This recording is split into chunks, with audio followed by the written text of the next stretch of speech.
வந்து love relationship அப்படின்னு பார்த்தாலுமே இவங்க வந்து ரொம்ப ஆக்டிவ் ஆனவங்க, அதே மாதிரி ரொம்ப வந்து உணர்ச்சி வசப்படக்கூடியவங்களும் கூட. அப்படிப்பட்ட நபர்களை இவங்களுக்கும் ரொம்பவே பிடிக்கும். இப்ப யாராவது வந்து ரொம்ப கேரிங்கா பேசுறாங்க, ரொம்ப வந்து நீ சாப்பிட்டியா, வச்சியா, என்ன பண்ற, என்ன ஏது இப்படின்ற மாதிரி ஒரு பேசிக்கா வந்து சில விஷயங்கள் இருக்கும் பாத்தீங்களா. சோ அந்த விஷயங்கள்லாம் இவங்க கிட்ட கேக்குறாங்க ஒருத்தங்க ரெகுலரா அப்படின்னா அவங்களுக்கு வந்து ரொம்பவே பிடிச்சிரும். இவங்கள ரொம்ப இன்னசென்ட்டா இருக்கிறாங்க, எனக்கு வந்து இந்த மாதிரி ஆட்கள் தான்ப்பா செட் ஆகுவாங்க அப்படின்ற மாதிரி ஒரு நேச்சர் வந்து இவங்களுக்கே இருக்கும். அதனால அப்படிப்பட்டவங்களை வந்து ரொம்ப சீக்கிரமா இவங்களுடைய சர்க்கிள்குள்ள எடுத்துட்டு வந்துருவாங்க.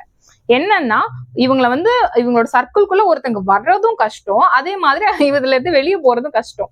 இப்ப ரொம்ப கேர் பண்றாங்க விருச்சிக ராசியை ஒருத்தங்க அப்படின்னா இவங்க வந்து பாத்துட்டே இருப்பாங்க. ஓகே, ஏதாவது காரியமா இருக்குமோ அப்படின்னு முதல்ல யோசிப்பாங்க. அதுக்கப்புறம் சரி ஓகே அப்படின்னு சொல்லி அவங்களுடைய மனுஷங்களா உங்களை வந்து நினைக்க ஆரம்பிச்சிட்டாங்க அப்படின்னா ஒரு கட்டத்துக்கு அப்புறம் உங்களுக்கே வந்து என்ன இவங்க ஒரு மாதிரி புழு புழு புழுன்னு அரிச்சுக்கிட்டே இருக்கிறாங்க அப்படின்னு சொல்லிட்டு அவங்கள நீங்க அவாய்ட் பண்ண கூட ஆரம்பிச்சிருவீங்க. ஆனா அவங்க உங்களை விட்டு போக மாட்டாங்க. எதனால நீ இப்படி பண்ற, உனக்கு நான் ஏதாவது பண்றது பிடிக்கலையா சொல்லு, நான் அதை மாத்திக்கிறேன் அப்படின்ற மாதிரி ஒரு மாதிரி டார்ச்சர் பண்ணி கொல்லுவாங்க பாத்தீங்களா. சோ அந்த மாதிரி இவங்க சர்க்கிள்ல இருந்து ஒருத்தங்களை சீக்கிரம் இவங்க வந்து வெளியே போகவே விட மாட்டாங்க.